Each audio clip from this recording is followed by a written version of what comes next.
आगे हम बात कर रहे हैं गोल ओरिएंटेशन, मतलब लक्ष्य की निर्देशिता के बारे में। अब गोल ओरिएंटेशन से क्या मतलब है? जब भी कोई कार्य किया जाता है उसका एक लक्ष्य होता है। जैसे कि मैं ये वीडियो बना रहा हूं, मेरा क्या लक्ष्य है? मेरा लक्ष्य है कि जो भी कम्युनिकेशन, संचार के बारे में मैंने सीखा, मैंने जाना, मैंने पढ़ा, जितना भी ज्ञान मैंने अर्जित किया और उसको मेरे जीवन में उसको अप्लाई किया, मतलब लागू किया खुद के ऊपर, और उसके बाद मैंने ये देखा कि मैं एक अच्छा कम्युनिकेटर, एक अच्छा संचारक बन पाया, लोगों से मुझे ये प्रतिक्रिया मिल रही है, मुझे सब तरफ से ये पता चल रहा है कि हाँ अब मैं अच्छा बोल रहा हूं। अब यही चीज मैं आपसे साझा कर रहा हूं। इस वीडियो कोर्स का यही लक्ष्य है कि जो मैंने सीखा वो मैं आपको भी सिखा सकूं। तो जब भी आप कोई काम करें, जब भी आप कोई बात करें, खासतौर से यहां तो कम्युनिकेशन की बात चल रही है, तो कम्युनिकेशन के दौरान आपको पता होना चाहिए, आपको अपना मकसद, अपना लक्ष्य पता होना चाहिए कि क्यों आप किसी से कम्युनिकेट कर रहे हैं। हमेशा कम्युनिकेशन में एक प्रेरणा होनी चाहिए, मोटिवेशन होना चाहिए। आप किसी से बात करें उसके बाद वो दुखी हो जाए तो ऐसी बात मत करिए ना। सहजवाद मतलब परसिस्टेंस होना चाहिए। परसिस्टेंस का मतलब है आप उसको सहजता से, बड़े आराम से ये बात समझा रहे हैं, और लगातार अगर आप समझाएंगे तो बदलाव आएगा। एक बार बोल देने से बदलाव नहीं आएगा। अडेप्टेबिलिटी, अभी हमने बात की अनुकूलनशीलता के बारे में। दूसरे को समझोगे तभी वो आपको समझेगा, और दूसरे को समझने से आपकी समझ में बढ़ावा होता है। रिसोर्सफुलनेस, संसाधनों का सही उपयोग करना आपको आना चाहिए। जब भी आप कम्युनिकेशन की बात कर रहे हैं, फोन आपके पास है, कॉल कर सकते हैं, टेक्स्ट मैसेज कर सकते हैं, वीडियो कॉल कर सकते हैं। जरूरत के अनुसार अपने संसाधनों का उपयोग करिए। अगर बहुत सारे लोगों से एक साथ बात करना चाहते हैं, ग्रुप कॉल कर सकते हैं। सेमिनार में अगर बात कर रहे हैं तो आप प्रेजेंटेशन के साथ अपनी बात को रख सकते हैं। तो कई सारे ऐसे तरीके, एक्टिविटी ला सकते हैं। तो कई सारे ऐसे तरीके हैं, संसाधन हैं, जिनका सही उपयोग करने पे कम्युनिकेशन, संचार प्रभावी बनता है। और हमारा इस भाग में मेन फोकस किस बात पे? आपके कम्युनिकेशन को प्रभावी बनाने पर।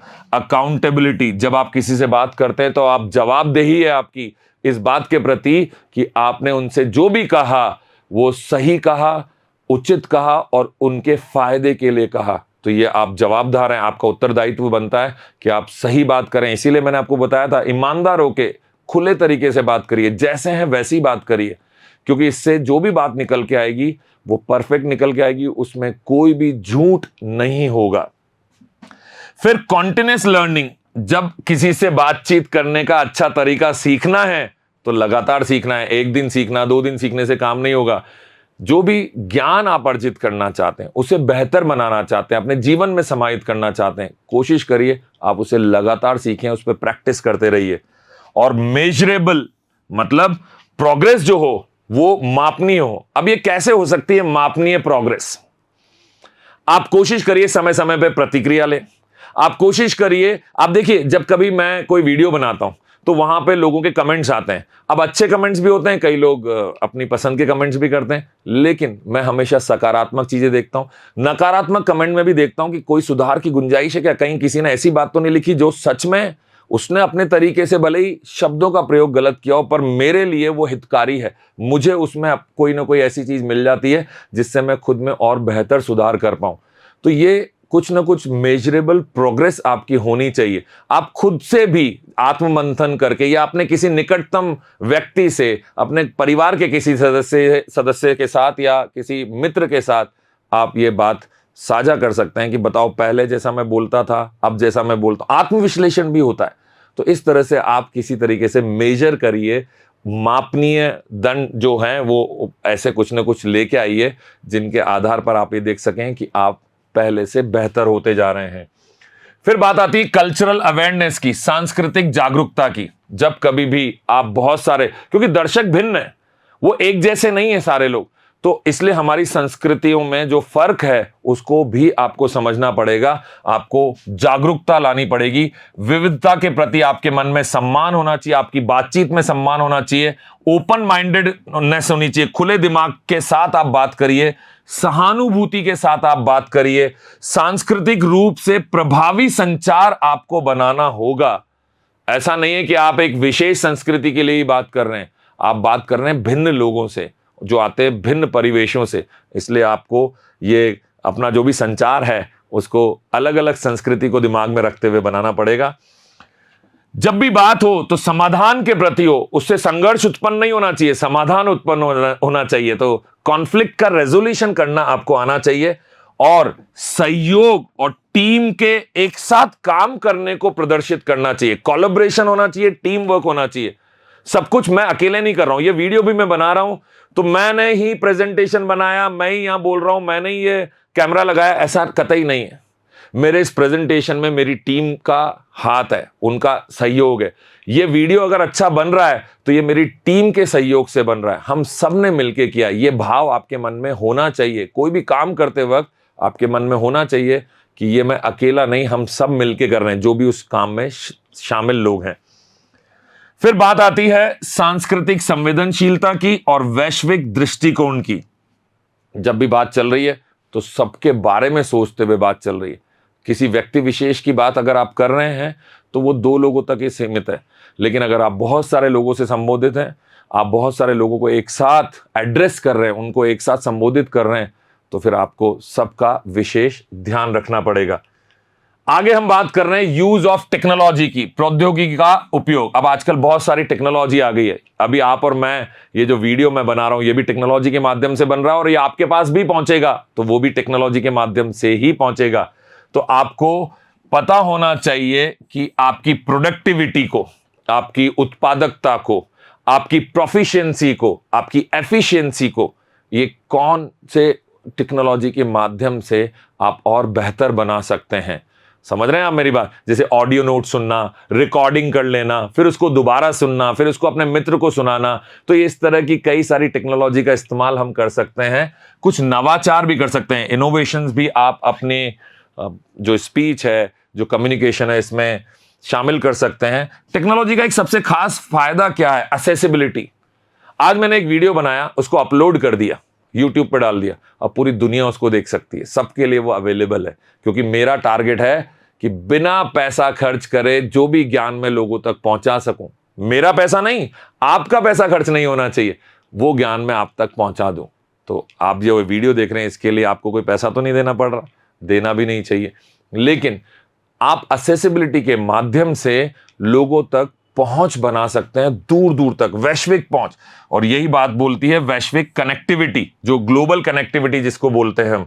फिर आता है एक ऑटोमेशन। ऑटोमेशन का मतलब है, आप देखिए, YouTube भी आपको एक ऐसा ऑप्शन देता है। मैं YouTube का नाम बार बार इसलिए लेता हूं क्योंकि इससे आपको आप इस्तेमाल करते हैं तो आपको इससे मेरा उदाहरण जल्दी समझ में आएगा।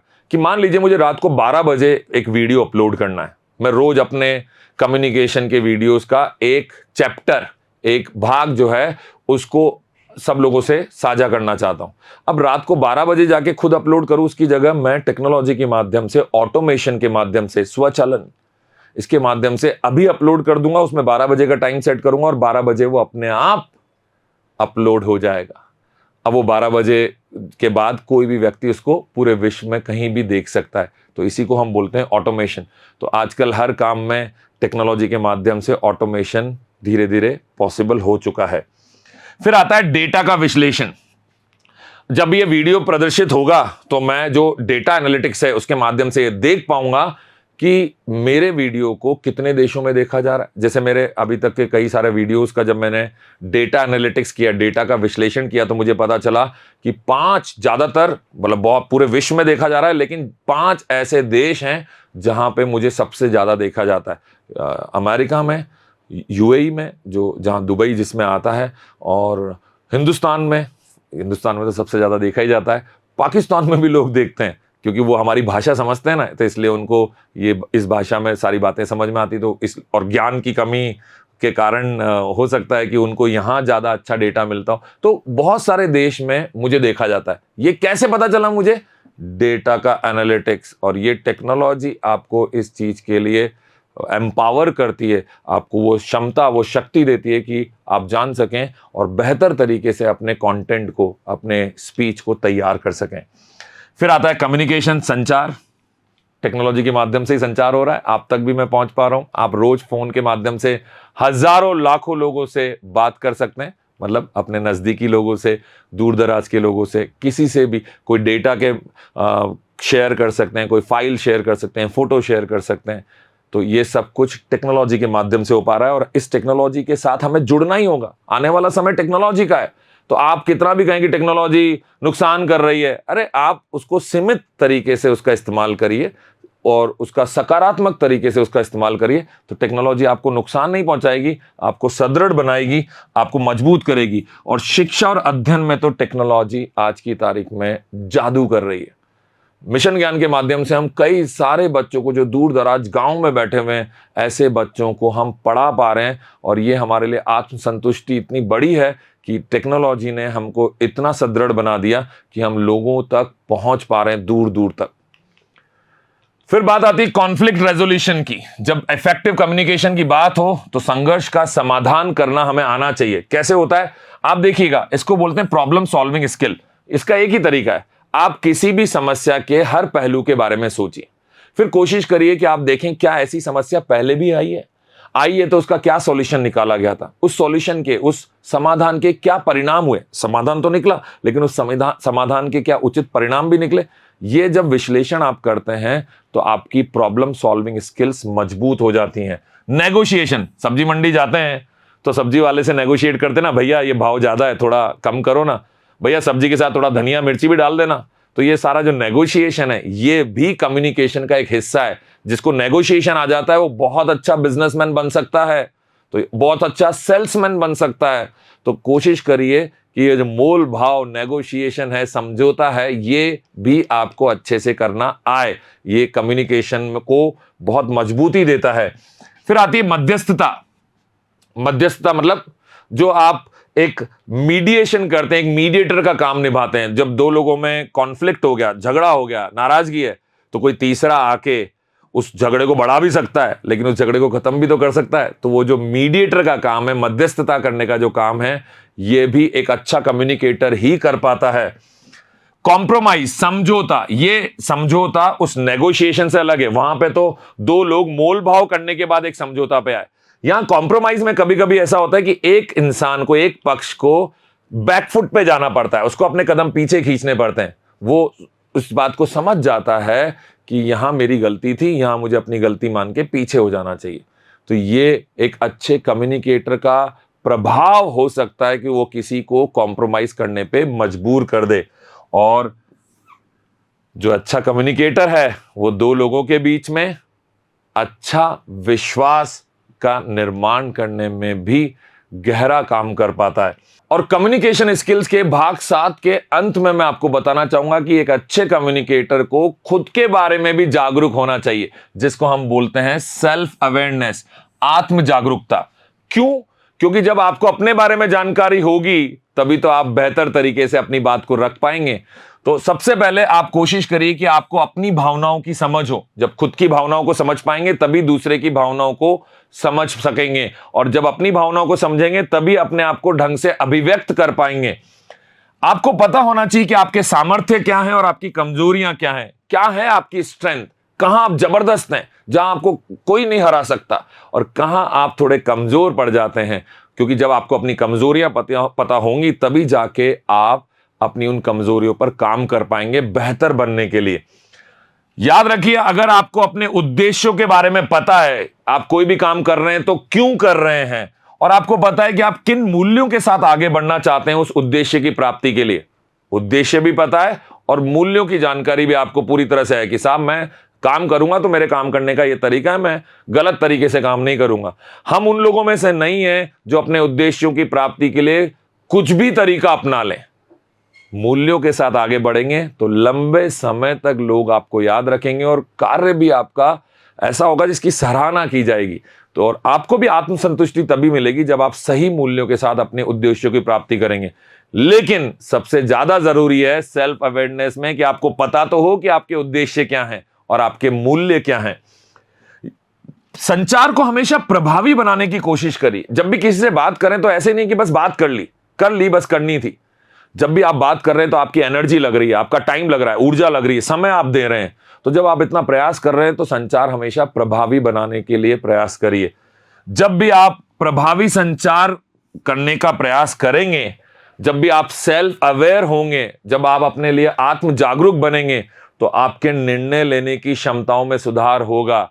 जो डिसीजन मेकिंग कैपेबिलिटी है ये बढ़ेगी। तो अगर आप सही निर्णय लेना चाहते हैं अपने जीवन के हर पहलू में, तो कोशिश करिए आप सबसे पहले खुद के बारे में जागरूक बने। बेहतर संबंध बना पाएंगे लोगों से, आपका व्यक्तिगत विकास होगा और साथ ही साथ आपके आत्मविश्वास में, सेल्फ कॉन्फिडेंस में लगातार प्रोग्रेस होती रहेगी।